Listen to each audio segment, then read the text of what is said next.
Hello everyone and welcome back to More Knowing Wheel, episode 78, if I'm not mistaken. Or is it episode 79, Jamie? I believe it's 79. Actually. You believe it's 79? We're going to go with 79 Maybe I'm wrong. then. Maybe Jamie's wrong. Either way, it's no longer a Valtteri Bottas tribute show this week. Next up, I think, will be Oscar Piastri in a couple of episodes' time. But we do return to discuss the ongoings from the carnage-filled Singapore Grand Prix. But of course, before we get into that, how are we doing, Jamie? Nice to have you back again. Yeah, I'm good. I actually, Channel 4 let me down at the weekend. So my recollection of the race, which I missed because I work on a Sunday now, was the 7-minute YouTube highlights. So I won't be that useful, but I've tried to do my best. I've watched Ted's Notebook, and I caught the extended highlights as well, which were like 12 minutes. So I mean, to be fair, I saved myself a lot of time because, by the sounds of it, you just spent a lot of time waiting and nothing much happening. Well, I mean, yeah, we'll talk about that in just a minute because that certainly is a point that I think was very quickly forgotten during the Grand Prix weekend at Singapore. But of course, we did a preview show last week. We covered quite a few bits and pieces. If you want to go check out that one, I would highly recommend doing so as well, of course. If you're interested, check out Bybit as well. Links to that down in the description. Spotify, F1 merch, everything like that. There is plenty to see down there. But, Jamie, let's talk about it then. Zhou Guanyu is got his contract renewed. I'm sure you're a happy boy. It's been very deserved. Very, very, very deserved. Yeah. I think everyone wrote him off. You put him P20 in your driver's predictions at the start of the year. I did, yep. I think he's P17 or something. I genuinely believe Latifi would score points for some stupid reason. Yep. Williams 5th. Heard it here first. Yeah, I'm very happy. I think people are so harsh on him still just because the first 8 races before Baku, he wasn't that quick compared to Bottas, but that's kind of acceptable because Bottas has just come out of a spell of being in the fastest team on the grid. Zhou is obviously a rookie. There's going to be a bit of time that he needs to learn. Let's be fair, Bottas, unless he's racing wheel to wheel with someone, is still actually quite a fast driver most of the time. Always has been. Really, he's not slow. Yeah, not at all. But I think since Baku, there's a real turning point. Out-qualified him, Bottas. I think if you count, obviously this is fake stats, but if you count from Baku, I reckon Zhou is ahead. I'm not sure. I haven't fact-checked that. I think he is. It's definitely either level or ahead. I think he would be ahead if my maths. I think it would be like 4-7. Yeah. No, it'd be. He's been 4-3. Very good since then. Or something like that. And obviously his luck has been horrific as well. Picked up Alfa Romeo's only point since Canada in Italy. Yep. Which, basically Zhou got good just as the car became terrible. Yeah. So he hasn't really been rewarded for it, but I'm very happy. I think fully deserved. And yeah, I'm glad he will get a chance to hopefully race at his home Grand Prix in Shanghai next year. Yeah, and I must admit, I'll hold up my hands and admit, we know wheel on this show, and we also know when we get it wrong. And Zhou Guanyu has genuinely this year surprised me with how consistently quick he has been. Like we said, took a few races to get into it, and I was still quite worried at that point with how he was coping. But yeah, like I said, since Baku, Zhou Guanyu has certainly deserved a contract extension. I mean, it might give Alfa Romeo a few headaches if Théo Pourchaire has a good season next year in F2. But Zhou Guanyu's proven he deserves a place in Formula 1. That is music to my ears. That's going to be clipped and repeated. Go for it, mate. Go for it.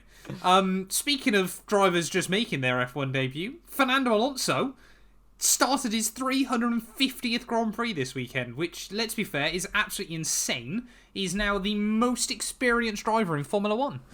Is that true? Yep. 349 for Kimi. 349, fair. Yep. 350 is bigger than 349. Indeed it is. Also, side note, Sebastian Vettel will end his career on 299. I don't know if you saw that. I did not see that, and that really does fill me with pain. Yeah, that's very upsetting. If only Ferrari had given him a working car at the 2016 Bahrain Grand Prix. Or if he didn't have COVID at the start of the year. Or he didn't have COVID. Yes. Or Russia hadn't invaded Ukraine. Yeah, there's plenty of reasons why we should have got Seb to 300. I'll be honest, Jamie, quickly, as we're talking about Seb. I might still have watched back today him naming every Formula 1 world champion.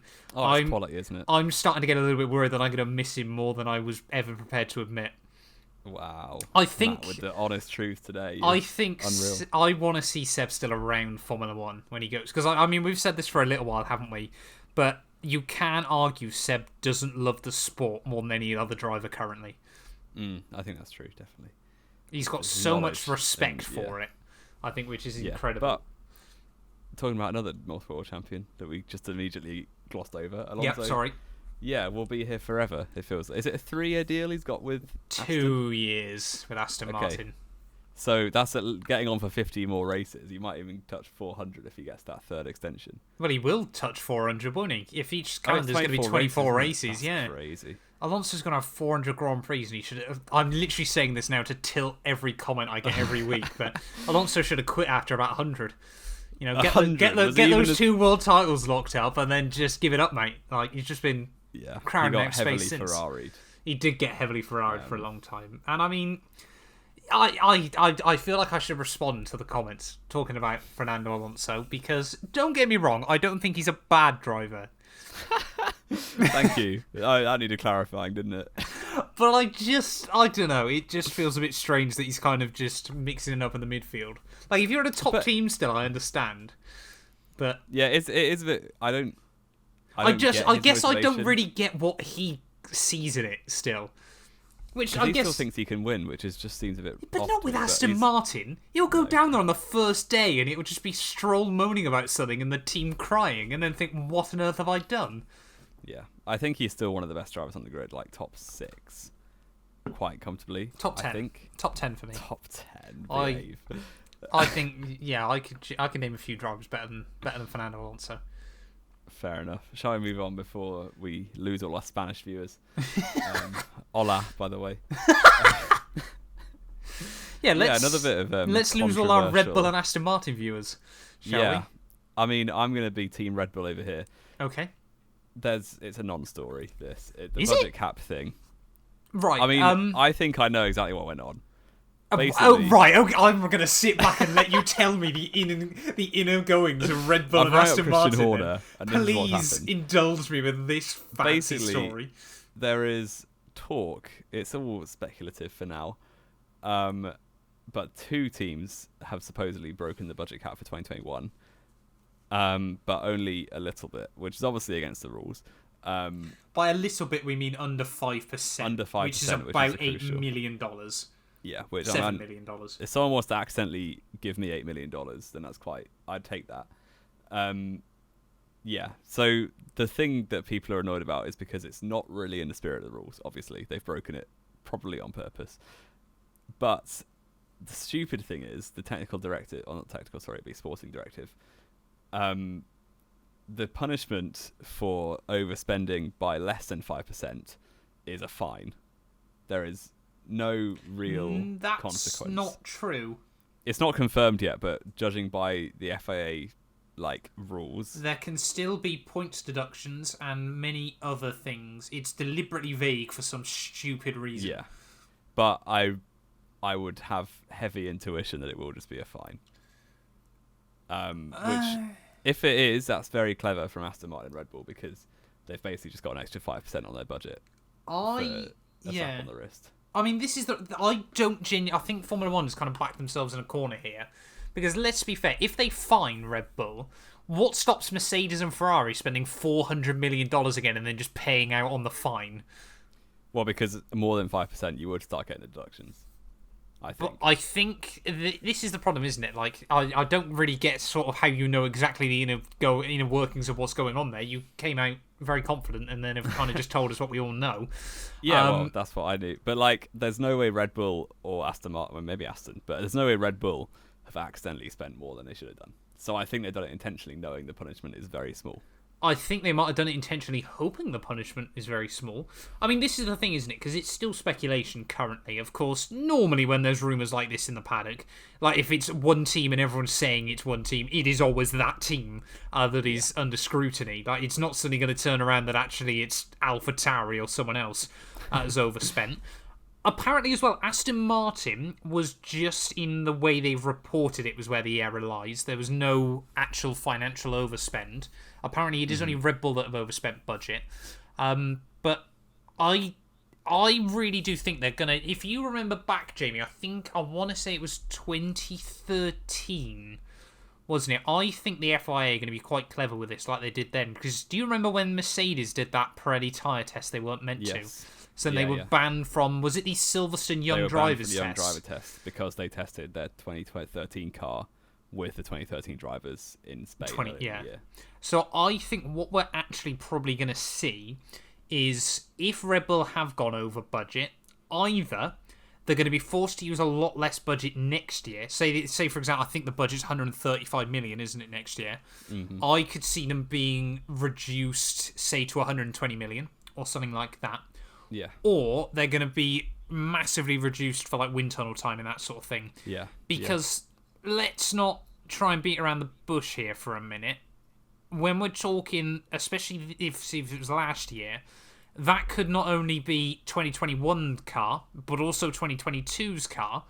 So there is the potential that Red Bull have gained an unfair advantage in 2 seasons worth and 2 massive years worth of Formula 1. And I think this is where the big issue lies, isn't it? Yeah, and it does feel like a bitter pill to swallow for anyone who's not a Red Bull fan, definitely. But upshot is there's no way they're going to change the outcome of either championship. Oh, no, of course not. Yeah. I've never once believed, suddenly now, that we could see Hamilton even if we saw Red Bull get disqualified from last year's Constructors, I don't see them ever taking it away from Max, because, of course, it fitted their agenda. I'm sorry. We'll but move on. joking aside, I think it is... Because I think this is the problem, though, isn't it? Because, Ferrari and Mercedes, it's quite weird seeing Ferrari and Mercedes colluding together. Mattia Binotto down at the Mercedes paddock all weekend. The enemy of my enemy is my friend. Exactly. But, whether we have seen potentially and again, this is all speculation for now. We don't know if any of this has been confirmed. But if Red Bull have gone over the budget cap and have been seen to gain an unfair advantage, I mean, it could theoretically have major repercussions. Because, of course, Toto Wolff said that, Mercedes last year had to dismiss, or not dismiss, but make 40 staff redundant. And it's just little things like that, of course, when it's all well and good looking at the numbers behind it. But when you really sort of realise, it's people's jobs, people's livelihoods at stake, that's where it sits really uncomfortably for me, that one team feels like they can just sort of push the envelope when everyone else, there's people that, like I said, have lost their jobs over it. Yeah. Well, Red Bull wouldn't have had the issue at all if Hamilton had stopped crashing into Verstappen last year. So. But he would have still been... They say, if Red Bull hadn't have overspent, they wouldn't have been close to Hamilton last year. They made Merck's car slower, and Red Bull had to overspend to keep up with them.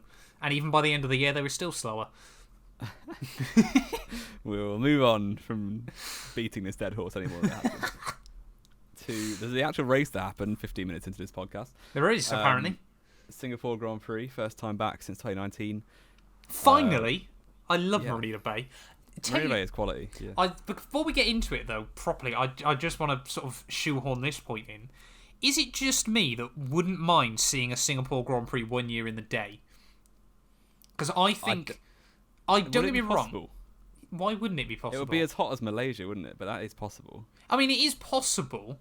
But I just think, in Malaysia because it's a city. Yeah, it's sort of my big train of thought, of course, was I was actually looking this weekend. Obviously, and I don't know how much I forgot about the track before, obviously, its return. But, things like over the Anderson Bridge, you realise there's like a huge lake there. And I'd never noticed that before. And I would just sort of quite like to see more of Singapore during the Singapore Grand Prix 1 year. Because it is a beautiful country. It's an amazing place, yeah. And, we really...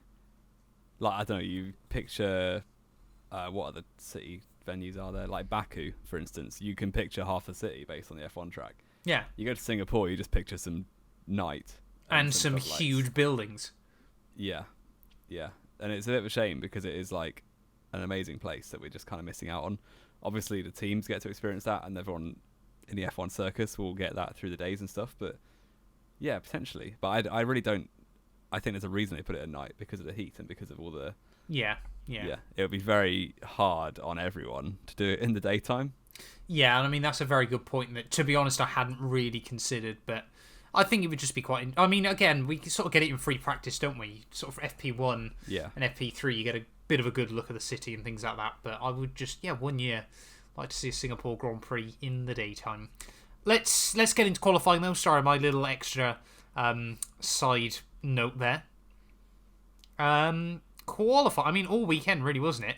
Was is it going to rain or is it going to dry up, or how much is it going to dry up? Was the real question, wasn't it? Yeah, and qualifying started weirdly. Like parts of the track were wet and parts were almost like bone dry. But because there was no daylight, no sun to dry the track out, it took ages to dry. Because obviously the floodlights are good for lights, but they're not that good for heat. So the water on the surface was only really getting cleared by the cars, which takes a lot longer than when you've got the beating sun on the surface of the racetrack as well. So it was basically just a crossover period for the whole of qualifying. The track was ramping up, and who was going to gamble on the slicks, if anyone. And eventually we got the answer. But Q1, it was just intermediates for everyone. Not many surprises, I guess. The three drivers going out. Ocon was a bit surprising, but I think he had some brake issues.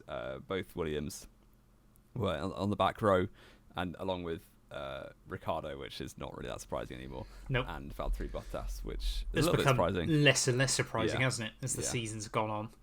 I think it was. I mean, it was always going to be a horrendous weekend for Williams, wasn't it? You just look at Singapore and think if they can just make it to the end, that's probably going to be quite a good thing. Well, exactly. Ticked off today. No, exactly. But it's just there that you just don't still, we see Williams making so much progress, but it's still not a good race car at all. It is just a good drag car.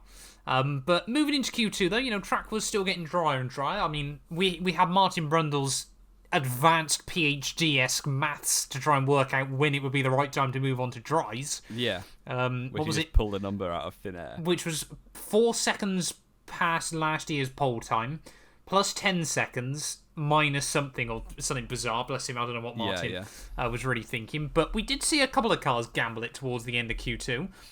Sadly, it was both Aston Martin and Zhou Guanyu, and it didn't work. Long story short. Stroll wasn't that far off. It was only I guess in qualifying terms, it's quite a long way, being a second and a half off. Not in those conditions, though, around a track like that. It was fairly similar. Maybe 2 or 3 more minutes, and then it would have paid off. But unfortunately not. And they were joined in the drop zone by Mick Schumacher and surprisingly George Russell, which he never really got to grips this weekend, it felt like. No, he certainly struggled this weekend around Singapore. And I mean, there's got to still be something a bit weird about the way Mercedes set up their cars at Singapore, because Hamilton, you kind of imagine, has got used to it. But their pace was good, though, at points of the weekend. At points, yeah. But this is the thing. Mercedes just never have sort of got Singapore sussed, isn't it? It's really weird still. Because we've said this for so many years. But, yeah, I mean, Russell, I was quite surprised because he didn't get more stick for being out in Q2. Because he was, really quite disappointing, to be honest. But he then took some engine penalties, so he was going to be starting at the back for the Grand Prix. And safe to say there's a little bit to talk about from George Russell when we get into the race. But as we get into Q3, though, things did finally change, and we did see drivers gambling it onto a set of the slick tyres, and it was very much looking like it was just going to be last car on a lap was probably going to get the advantage. Yeah, but even through the session, while the times didn't matter at that point, because obviously the track's getting quicker and quicker, the likes of Hamilton, Leclerc, Alonso were all doing, and Verstappen as well, were all doing really well consistently to be the driver like a second clear of everyone else at certain points, which... it's just their class coming to fruition, certainly in qualifying. Leclerc's class is a bit rarer on a Sunday. But, towards the end of the session, you had everyone just pumping in the lap times. Interestingly, Verstappen was, on a lap good enough, at the time would have been good enough for pole, and backed off under the turn 19, I think, where PK crashed back in the day. And backed off to get one more run because he had 20 seconds to finish the lap and start the next. So he decided to back off. I don't know. I think the team told him to. And he went for it again, and then was 9/10 up at the sector 2 split on Leclerc's time, which was eventually pole. And spoiler, 3 days later now. The time, or the fuel, was not there. They must have tried and save money by not putting fuel in the car to finish Q3, and he had to back off. I think it was quite clever. To be fair, it was quick thinking, because that must have been such a hard call to make for the team to tell him on his final Q3 lap to back off. But starting P8 is much better than starting P20, which is what would have happened had he finished a lap and run out of fuel. Yeah, I'll be honest. If I was Max Verstappen with that big a lead in championship, I'd go risk it. Yeah, I guess it was a direct instruction. Had they, obviously they didn't have time to tell him or tell the reason there and then, but if he knew the reason, I think he would have just carried on. Oh, Max definitely would have. But I mean, yeah, if I was on the pit wall there, I would have just gone, I mean, if he starts last, he's going to still recover quite well. But yeah, I mean, don't get me wrong, it was absolutely the sensible choice. That's just me being a fan, wanted to see some more spice. But if that was, another race win position ticked off. Yeah, the first ever last of first, potentially. Still yet to get that in Formula 1, starting last in a Grand Prix on the grid and win the race. Still waiting for that. Button and Perez have kind of done it mid-race, but never starting there. No, and Kimi's been close. That is genuine. I think I've said this before on the podcast months ago, but that is genuinely a record I can actually see Verstappen finally breaking at some point in the future. I can see him getting a bizarre race like that. I don't think it'll be this year, but you never know. Give him some engine pens at a strong track. No, exactly. So, I mean, that left us then with Charles Leclerc even on pole position. Sergio Perez alongside him, 22 thousandths of a second there. And Hamilton P3, 53 thousandths of a second, if I remember correctly, covering 54. The top three. 54 thousandths, sorry. Yeah. That, for reference, is how long it takes for you to blink. That's how close it was between the top three. Wow. Good. You wanted to test that theory, didn't you? I mean, around a track like Singapore, in the rain... That is insanely close. That is ridiculous how close that is. It's something like 30 centimetres. Like slightly more than that, but yeah, about 2.5 metres. Yeah. Okay. Yeah, that's not very much at all. Splitting over, what, a 6 kilometre racetrack? 5 kilometre racetrack. Yeah. 5.1 kilometres, sorry. And I mean, that's 3 cars, 3 different teams, everything like that as well. It was insanely close, and it was really shaping us up, with Verstappen a little bit further back. Maybe we could have an interesting Grand Prix. And then, of course, Sunday kicks off. And you can take us through this, because I was not watching. So, Formula 1, understandably, has a start procedure. About 2 hours, I think it was, before the race kicks off, they get another absolute downpour. So you sort of think, we've got this start procedure that has to be done. Why don't we start doing that, send the cars out, get them all on the grid, everything like that, and see what happens? Because we've got through the rain now, there's not meant to be any more. Why don't we just get them out there ready? And then, of course, if it's safe to race, they can race. If not, then we'll just red flag it for now, hold off. No, they just decide to postpone it for an hour. For seemingly very little reason, because for whatever reason, those full wet tyres they lug around the world can't actually be used at any point. They're just for show. Yeah, I mean, I was following a little bit on Twitter before the race started, and I try and avoid spoilers, but it seemed a bit ludicrous because the worst of the downpour had gone. It wasn't raining anymore. Yeah, they could have just started the procedure then. It's kind of like what they did in Monaco. Yeah, where because everything in F1 is so by the book in terms of the race starting, and everything is so slow as well. You've got to give 10-minute notice or half an hour notice for everything. Just do it a bit quicker. It's 2022. I'm sure they can just press a button and all the teams can get the same info at the same time. Yeah, it can't be that hard to not have to give 10-minute notifications of stuff. I mean, I've got no issues with like 10-minute notifications depending on obviously what it is, but it's just things like, why have to delay the entire start procedure when it's only the final 3 minutes you're worried about, and that's when the cars roll off to do the formation lap? Yeah. It's not that difficult, surely. Yeah, not at all. And yeah, it's just kind of like F1 hasn't really moved on from the past, where everything did have to be done quite in advance because it was hard to communicate. They can communicate so easily now, and they just don't even bother trying. It's like we're still run by Bernie stuck in the Stone Ages at times still. It is bizarre. But that did also mean, Jamie, like I said, the race got postponed by an hour.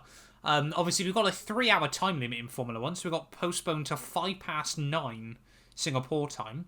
It could have been the first time since, can you guess, when a Grand Prix finished last on a Monday? Grand Prix finished on a Monday? Yep. Maybe Canada 11? No. That must have been quite late, though, 4 hours. It was still about 5 p.m. Canadian time. Do you mean 4... Oh, you're thinking local time. Yeah, I have no idea. Le Mans 24? Was that ever an F1 race? No. It was the South African Grand Prix back when they had the drivers' boycott. Oh, yeah. I wouldn't have got that, but that's interesting. That's a fun fact for you for the day. We'll get into the proper quiz later on, but not yet. Okay, we're holding off on the real quiz for now. Let's get into the start then. Like we said, we got Leclerc on pole, Sergio Perez right alongside him. We all know what Leclerc's pole to win conversion rate is like, so it comes as no surprise that Perez mugged him off the start. No, not at all. Straight into the lead. The couple more talking points. Verstappen from 8th just got an anti-stall. Almost an anti-stall on himself. Almost an anti-stall. Yeah, he got a really bad start and dropped to momentarily, I think, P13, but then was P12 again by the end of the lap. Yep. But he was just kind of like Belgium, just trying to avoid crashing on lap 1. Yeah. When you got a car that fast, it's just don't get out of the race on lap 1 and you'll be okay. Yeah, also Zhou had a anti-stall, because what kind of race would happen without Zhou having an anti-stall in the night time? Yeah. Anything else interesting? Verstappen seemed to be the only driver on that side of the circuit that got a really bad start, because it seemed like the even numbers was actually the place to be on the grid, wasn't it? Because Sainz jumps Lewis as well. Perez also, obviously getting into the lead and stuff. Norris did get past Alonso, didn't he? From 6th into 5th. Yeah, so everyone on that left-hand side, if you're on the track, jumped past their competitor on the right, apart from Max inside the top 8. Lap 1, though, was a bit chaotic. We saw just Alex Albon fly through the shot down at turn 6, which everyone thought was Latifi for a brief moment. I actually said it was Albon, because he was still battling other cars, and there's no way Latifi's done that pretty much all year. Latifi got cut adrift most of the time. Well, he still had time to take Zhou out, but we'll get onto that later. We will get onto that in a minute. Also loved on lap 1, Kevin Magnussen, whether for better or for worse every weekend, will not give up places on lap 1. I think it's incredible. Especially against cars that you just should not be battling. Yeah, the amount of black and orange flags is insane. I swear he's the only driver that gets them. I think this is his 3rd or 4th of the year, genuinely. No, it's more than that. I think it might be. I can think of 3 or 4. Definitely Spain, definitely Canada. Yeah, and Austria. Definitely Italy. Did he get one at Italy as well? I think he got one at Italy in Monza. I think he got one at Austria, unless I'm thinking of Italy. Yeah, we're looking at 5 or 6 then. That ridiculous. Is quite impressive to damage your car in such a way in 1/3 of Grand Prix you start. It's very Magnussen, to be fair. Yeah. Very fast, never gives an inch, and to be fair, unfortunately ends up on the worst end of it. Usually. He also wasn't given an inch prior to that, hence why I think he did fight so aggressively with Max. Because Max did almost put him in the wall heading out. I do rate it though. 9. He's kind of like the salty league racer, just become a real life F1 driver. K-Mag keeps it interesting. Yeah, and you can always guarantee. I've got a lot of respect for him for that. And he did. I was a bit worried, to be honest, when they were going side by side in the corner after what used to be the Singapore Sling, because I did think K-Mag's going to lock up here and both of them are going to be out, because Max was just being shown the wall. Yeah, Max completely had to bail out of that, which was very sensible. Yeah, exactly. But yeah, I think honestly, Kevin Magnussen, why don't Haas just give him half a front wing that he's already damaged at another race that year, just so when inevitably he does take half of it off, it doesn't matter. Yeah, if he starts with no front wing, he can't lose it. That's a very good point, Jamie. Yeah. I'm sure we won't see Kevin Magnussen fly off at turn 1. Camo Red Bull style, where he did testing without a front wing because he broke it. Yes, back in 2015, wasn't it? Yeah. That was at Jerez. God, we've really gone down a tangent very quickly. Was it? It was at Jerez, yeah. Interesting. Yeah. Let's get on though to your main man, Zhou Guanyu. He got the full Latifi treatment this weekend. How on earth Latifi's still in that Williams to the end of the year is pain in a nutshell. Fred Vasseur after Spa was bang on. Commented. What was it you said? Sometimes mechanical, bad luck. Sometimes mechanical. Sometimes Latifi. Yeah. Which is spot on again. Yeah. What was that from Latifi? He just down in towards turn 4. Zhou's on the outside of him. Latifi. It was either going to be Latifi or Stroll that does that. And this time around, it was Latifi. Yeah. To be fair to Stroll, he's got a little better awareness, I think. Well, he couldn't have got much worse. Yeah, back in the day, he just blocked people for fun on blue flags and stuff. But yeah, it was not too clever from Latifi. Like, he literally ran wide at turn 3, so he missed the apex so badly with a car right behind him. Even if you're not checking your mirrors, because obviously the spray is quite bad, you should just know there's someone there. Because he knows that Zhou's right behind him. He knows he missed the apex. Why wouldn't you just... Yeah, leave a bit of space. Williams, just be honest with us. Does Latifi need a spotter? Someone on the radio being like... Car left, 3 wide, hold left. your line. Just like on iRacing. It'd be fine. Just give him a spotter, please. And just someone to tell him where to brake and accelerate as well. Just get someone else to drive the car for him. Yeah, exactly. Put Nick DeFries in. Or someone else. Logan Sargent, maybe. If he gets Sargent's enough the super license favourite, points. I hear, apparently. Well, we hear a lot of things, don't we? I mean, there's more to talk about true. Nick DeFries, isn't there, as well? But AlphaTauri. we'll discuss that on another day. But, I mean, yeah, early on, though, things were kind of up and down. I mean, we saw Max Verstappen was slowly picking up places. George Russell starting at the back was struggling to make much progress. And then decided just to murder Valtteri Bottas, or attempt to murder him. I'm adamant he went down in towards turn 5 there screaming, "This is for Imola," last year, but we won't worry about that too much. I mean, like we said, George Russell just had a bizarre weekend, and it was bizarre for really all the wrong poor. reasons.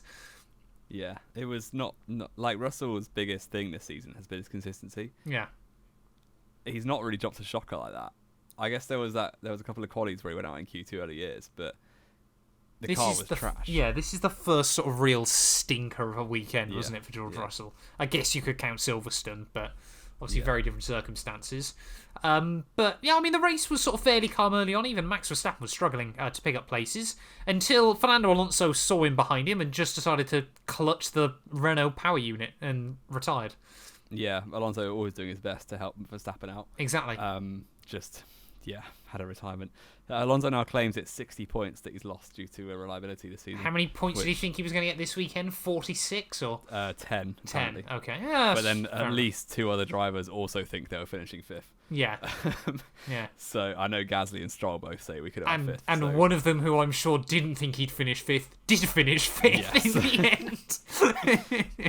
Yeah. I mean, I saw a brilliant stat of Ricciardo this week.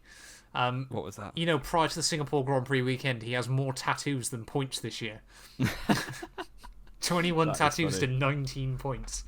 That is very funny. Very good. I think Alonso still counts 25 points from Australia that he lost as well. Oh, of course, yeah. He was definitely going to win that one. Yeah, pole position was on the way after that straight line sector 2. Exactly. Unfortunate for Alonso. Even more unfortunate he's in my fantasy team. And that was kind of it. And then later on, another DNF. Well, 2 laps later. Yeah. It was Ocon. They think it's the same issue on both cars, but one of them blew up and one of them didn't. Yeah, but I think Ocon's only blew up because he didn't stop it quick enough. Fair enough. So really big swing in the points as well towards McLaren. Yeah. This weekend. So McLaren have actually overtaken him, which definitely shouldn't be happening based on the fact McLaren's still hiring Daniel Ricciardo. McLaren have been fighting with one hand tied behind their back. Yeah, exactly. But, I mean, we saw Albon as well have a very slow crash, which unfortunately led to the second Williams out by lap 23 of the Grand Prix. Fantasy team. Also in Jamie's fantasy team. I'm feeling more and more confident about our fantasy team talking about this. I mean, again, everything kind of calmed down for a little bit until lap 33, where we're watching Verstappen trying to make moves. We've got Hamilton on the little preview camera, and he just flies off the track down at turn 6. And how he kept his front wing, I have no idea. Because he hit the wall completely square on. And, but he still unlike most drivers, Hamilton keeps hold of the steering wheel in accidents. He does. But that also made him break his wrists or do something bad to his wrists in Hockenheim 07, didn't it? No. Not or did he let go of that? Nürburgring, sorry. Yeah, he definitely let go there. I think he was just worried he was going to break his legs. Yeah. His legs were moving a lot afterwards. But not surprised. He wanted to check they were still attached to the rest of him. Yeah. Do you blame him? No, not at all. How on earth? That was... Yeah. Sorry, I just want to quickly step in there and go for how on earth in one single podcast can we talk about Jerez 2015 preseason testing and Nürburgring 2007?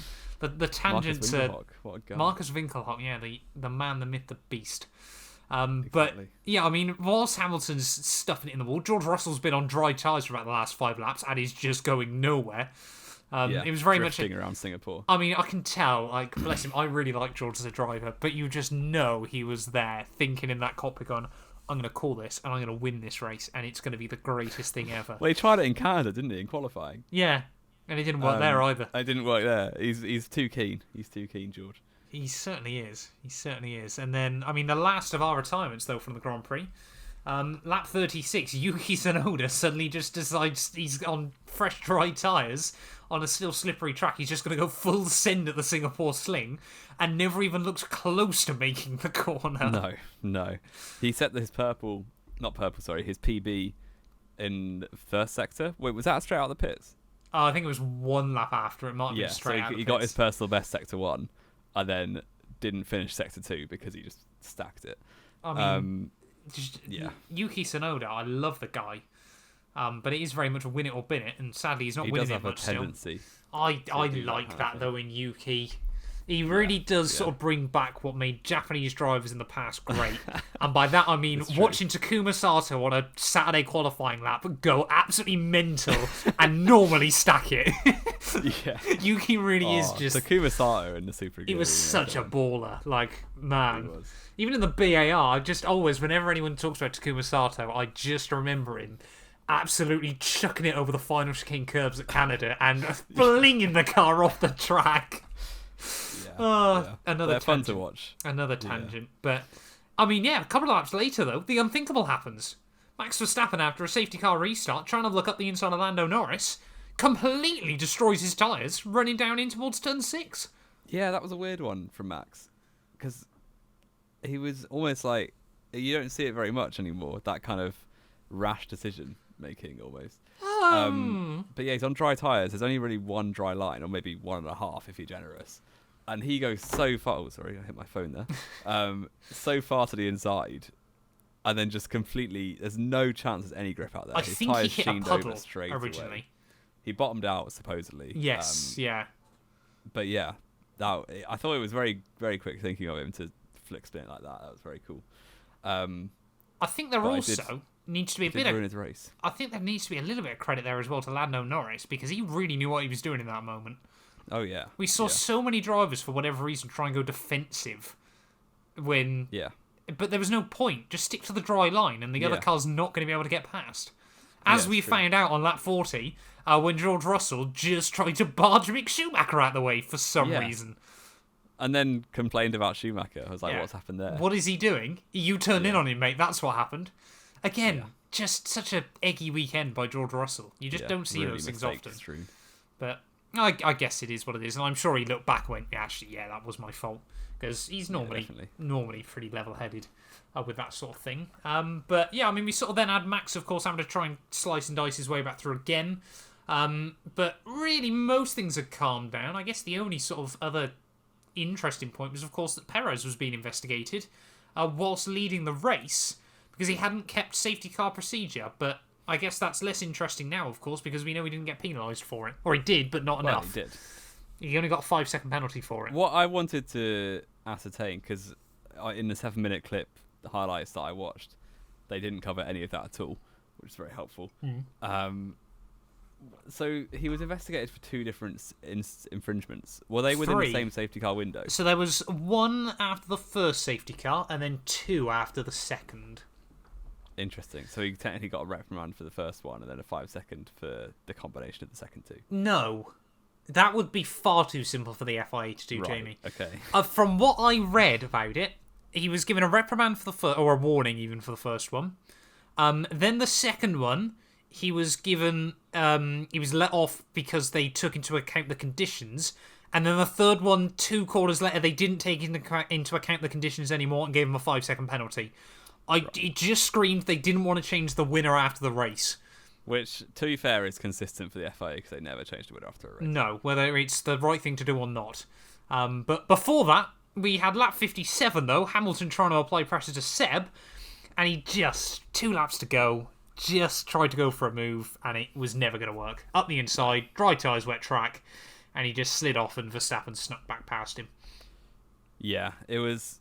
Again, it wasn't quite the absolute shocker that Russell had, but Hamilton didn't have a clean race at all. No, I think he got frustrated by then, to be honest. Yeah. And I guess, I mean, it don't make a massive difference to him, does it? He's got 103 race wins, so what's the difference between P8 or P9? Yeah. Yeah, I mean, he doesn't normally know if those places still award points, to be honest. But, and to be honest, it was that horrible thing as well, isn't it? Because people are going, "Oh, Hamilton's making so many mistakes." You're sort of there, like when you're comfortably going to finish third anyway by the end of the year, in terms of the team. Why doesn't he just have a go? Like, people aren't giving Max a load of stick for running off down at turn 6, but they're like, "Oh, Hamilton's washed up. He ran wide once on a wet, dry tyres on a wet track." Like, let him. Again, it was an error. It was miscalculated, but he didn't take anyone out. He tried to make things interesting towards the end of a Grand Prix. Yeah, and yeah, it's just one of those things. I mean, Verstappen made a mistake this race. I mean, most cars did, I'm sure. It's just a case of who you caught up with. To bring up briefly was basically all race Leclerc was kind of holding pace with Perez. Yeah. And then towards the end, he just stopped holding pace with him. And in the cooldown room, supposedly, I haven't seen the clip, but they were saying on Ted's notebook, Leclerc was heard to say, "I didn't get degradation on the tyres, I got degradation on myself." That doesn't surprise me. Which is fair enough around a 30-degree track in the wet, which is basically the closest thing F1 has to an endurance race. Yeah. And I think apparently as well he overheated the tyres. Sorry? I think apparently he'd overheated the tyres on the restart, and then wasn't right behind Perez and knew he wouldn't close back up. Right, so kind of just... Yeah, 'cause if he stayed within 5 seconds, I mean, they just wouldn't have penalised Perez. No, exactly. But it's a shame for Leclerc. Yeah. It's weird it's a weird thing to admit. I don't think Verstappen or Hamilton would be giving that away for free. What, that they ran out of energy? That they ran out of energy, yeah. Well, Hamilton literally collapsed a few Grand Prix ago in the paddock, Yeah, but that's just dramatic, isn't it? That's think Oscar so. winning skills. Oh, don't give me that. Getting out the car at Baku. Oh, my back's killing me. I can't do this. I mean, would you want to have been going around in that thing that weekend? It looked horrendous. No, but I'm not paid $80 million to do it. I'm sure Hamilton's not paid $80 million to give himself scoliosis. He's an old man, bless him. Yeah. I think poor Kimi would have been turned to dust by now. Alonso probably is. Alonso got electrocuted, now he thinks he's 21 again. Exactly. No, he thinks he's 6, 7. I mean, final results though. Sergio Perez takes the win from Charles Leclerc. That means that Leclerc's now down to a 22% pole to win ratio, which with his amount of poles is horrendous. Sainz had a very, very quiet P3. Just didn't have the pace all weekend. Lando Norris, Daniel Ricciardo, McLaren, like we said, very, very happy with that. Should not be back ahead of Alpine, but might now just kind of egg that home. But I think Alpine is still going to be quicker to the end of the year. Stroll P6. I apologise to all of you that voted on the Driver of the Day poll I did yesterday. I absolutely should have put him on there. I did completely forget. Sebastian Vettel, final race at Singapore, the most winningest driver still at the Singapore Grand Prix. Ahead of Verstappen, Hamilton, Gasly, top 10 there, and it means Perez is still a street circuit merchant. Indeed, yeah. And speaking of Sergio Perez... Oh, no. He took his 4th career win at Singapore this weekend. Yeah. And that is also his 23rd career podium. Okay. Which is quite a lot, considering he didn't really get that many that frequently until 2 years ago. Yeah. But your challenge today, Matthew... Oh, no. ...is to name every driver Sergio Perez has stood on a podium with. Oh, dearie me. And you have... I'll give you a minute 30 because there's 16 answers. 16 answers. And your time starts now. Okay, Lewis Hamilton, Max Verstappen, Valtteri Bottas, Nico Rosberg, Kimi Räikkönen, Nick Heidfeld. No, that's stupid. No. Nico Hulkenberg. No, that's even more stupid. Charles Leclerc, Carlos Sainz. I've already said Hamilton, haven't I? Yep. George Russell. Yep. I already said Rosberg, didn't I? Yep. Sebastian Vettel. Yep. Fernando Alonso. Yep. How many more have I got? You have 6 left. 6 And left. you've got ages. You've got 50 seconds. Lando Norris? Yep. Oh, right. Trying to think. Oh, Esteban Ocon. Indeed. Lance Stroll. Indeed. 3 to go. I'm doing better than I thought I would. These are quite obscure. Well, you'll know them, but they're... I'm going to have to try and remember just a podium, aren't I? I think is the problem. Daniel Ricciardo? Yep. How many more have I got? 2? 2 more. Trying to think who else. It would have. It was a long time ago races, wasn't it? One was a long time ago. Felipe One Massa, No. Jenson Button, Mark Webber. No. Oh, God. 5 seconds. Can you tell me the two drivers? Can you tell me the Grand Prix or the Grand Prix? These, because obviously I know 14 out of 16. I will absolutely have. By the way, 16 is very yeah, good. that is a lot better. I mean, pre-show you were telling me I'm not going to get many of these. I thought so there'd be a few that. you missed. I'm surprised you got like Ricardo and Norris in that. Norris was a guess, to be honest. Yeah. So one of them was Canada 2012. Did he get a podium there? Perez did, yeah. Perez came Button? third. No. Pastor Maldonado? No, it wouldn't have been Maldonado, would it? No. Roman Grosjean? Indeed. Oh, that's annoying. And the other one was Baku last year. Baku last year? Oh, Baku last year, sorry. Pierre Gasly. Yeah. Damn it. Yeah. So the two Frenchmen that you missed out on. Oh, I always forget the French. But that was fairly good. Oh, like I said, I was impressed, obviously, when I then managed to remember Ocon and Stroll. Yeah, I was going to say Albon, but I off. thought, no, that's ridiculous, because obviously they were on the same team. Oh, they were replacing each other. They were replacing each other, yeah. Yeah. I'll take that, actually. No. 14 out of 16 is pretty good going for good. me this year. Let's get in, though, Jamie. Driver of the day.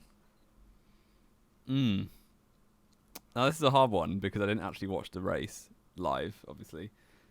So, like, obviously, the likes of Ricardo and Stroll did very well in terms of grid position to final result, but most of that was down to luck and timing of safety cars and stuff, because Gasly was probably on for P5 before the mistimed safety car. I think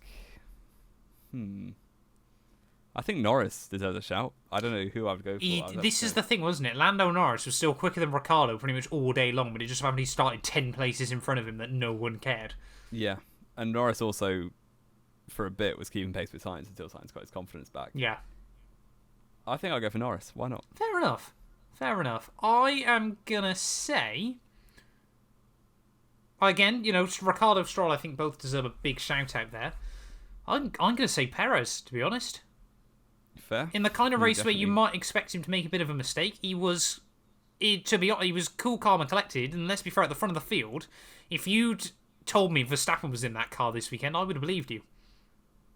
Yeah. If they just swapped round, I could quite easily believe they were in opposite cars this weekend. So yeah, maybe they were. Maybe they were. So I'm going to give it to Sergio Perez. 6 wins in a row for Verstappen. Yeah. At least we don't now get all those ridiculous stats that without getting wrecked or something else happening, Verstappen's podium streak and all that. It's not a podium streak if it's finished. Yeah, we can claim some damage without a flat-spotted tyre or damage to his car. Exactly, yeah. Or anything else happening. Or him not finishing on the podium. Max Verstappen has finished every race of his career on the podium. Only count races where he finished in the top 3, yeah. Or not even finished in the top 3. USA 2017, never forget. And Mexico 16 as well. Yes, yeah. Let's jump in then, Jamie. I feel like I'm stupidly confident for this. It's F1 fantasy time, boy. I had a bit of a nightmare. So did I. But I'm hoping not as badly as nightmare as you, is because now I'm confident over this. Because, as we said during the show, I had Alonso, Albon, and Zhou, actually. Triple DNF. I had Alonso and Alpine, so technically a triple DNF as well. But Alonso twice. So not great for me. Go on. Tell me, Jamie. I'll go first. I got 151. Oh, you monster! How did you still beat me? How did that even happen? What? I had 3 DNFs. Who else did you have? I'm genuinely shocked. Verstappen, who got 15. Yep, so did I. Leclerc, Turbo, and Ferrari. Ah, you have Ferrari. How many points did they score? 58. What? So 90 for Leclerc. I had Perez turboed, who got me 90. What did Perez get? So Leclerc got the same. How? He had a streak and he got pole, Oh, obviously. behave. Yeah. Oh, you're such a nerd with F1 Fantasy. I got 151. I mean, I didn't even check my team before this. It was just coincidence that Leclerc had a streak. I got 139. Wow. How is this fair? I don't get this. Yeah, I got 148 of my points from Ferrari and Leclerc. special shout out to my meme team where I got -17 because I Mick Schumacher got 3, Magnussen got 5, Latifi got -9, Albon got -7, and then Zhou Guanyu got me -12 turboed, and then Haas got me 3 points back. So without Haas this weekend, I would have been -28. Yeah. Which would have been quite impressive. Let's go have a look then, Jamie, at the Matt212 League. We've crossed 4,500 of you. Oh, amazing. Thank you to everyone that's joined. We're aiming for at least 5k of you next year. We might even go for 10k if things go well. Are you going to give us a rundown of Singapore, or do you want me to? I'll do Singapore. You give us Singapore. Give us a top 10, Jamie. We've got Ayaz at P1, 344 points, which is... very good going. I want to see how eggy that team is. Very good. Obviously, Mega Driver played as usual. Interesting. So Perez Mega, which is bold, but worked out. Brave choice. Leclerc Turbo, Sainz as well, and Ferrari. So going big on the Ferrari with Norris and Schumacher, the other two. So he's egged that really well. Andrea M in second place with a similar team. Actually, exactly the same team, I believe. Maybe Magnussen instead of Schumacher. I can't remember what the other one was. Second place, 329, with a team called Ferrari in third, with Charlie P. They did finish third this weekend. Yeah, they did. Victor LP4, Ativ in joint fourth, actually. Kevin T in sixth, with Giuseppe, Herman, Anthony, and Johnny S in ninth. Johnny S had 3 teams in ninth, all with the a Mega Driver and a wild card played. Oh, so fair I enough. assume has 3 teams, but they serve the same purpose. Fair enough. Why you do that, I don't know. Leo But F fair play. also in joint ninth. Fair play. Fair play. Round of applause. How many points would you need to be top 10 this week? 286. So I was only 147 away. If you double your points, you still won in the top 10. No, that is. But if I Mega Drivered Perez 6 times points, 300 points right there. If you Mega and Turbo him. Yeah, force it through this. I'm going to hack the F1 Fantasy servers just for that. Let's have a look then at our top 10 overall. It's a lot of Canadians. Don't say that very often in Formula 1 inside the top 10. We've still got Max T, though. Mansell's Mustache leading the way, 3,441 points. Bryce G up to P2 with his Mega Driver still intact. Pretty much everyone else inside the top 10 still has their Mega Driver. Larry T in P3, 3,391. Nahal V with Mission Smoke Winnow. Scuderia Wickham still with Timo in P5 ahead of Philip S with his Volvo 240. Bartek in P7 there with his first team. Taby and Rosario are inside the top 10 but have not got their Mega Drivers anymore. And then it is Carlos with the Ferrari Master Plan, nestled 1 point behind Rosario. So 3,346 points you'd need currently to remain inside the top 10 of our F1 Fantasy League. And I'm just looking at the absolutely depressing sudden downfall of results I've had recently. 848th in Belgium, 800th in the Netherlands, out of 4,500 people, 3,400th at Italy, and 3,100th at Singapore. So I was doing well. I had 3 really good races in a row. You did, you egg. 3. So 255 in Belgium. 587 in Netherlands. 925 in Italy. And then this weekend it's all falling apart. It's 2839. At least you can crack the top 3,000 still. I'm getting squeezed. True. In fact, I reckon next year we need 6 people in the league. Although So you still won't get top 5. I still had the highest score of either of us this year, didn't I?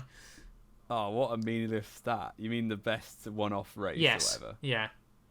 Well, what was yours? 32nd. So I came 82nd in Canada. I came 32nd at Austria, so have that. Play.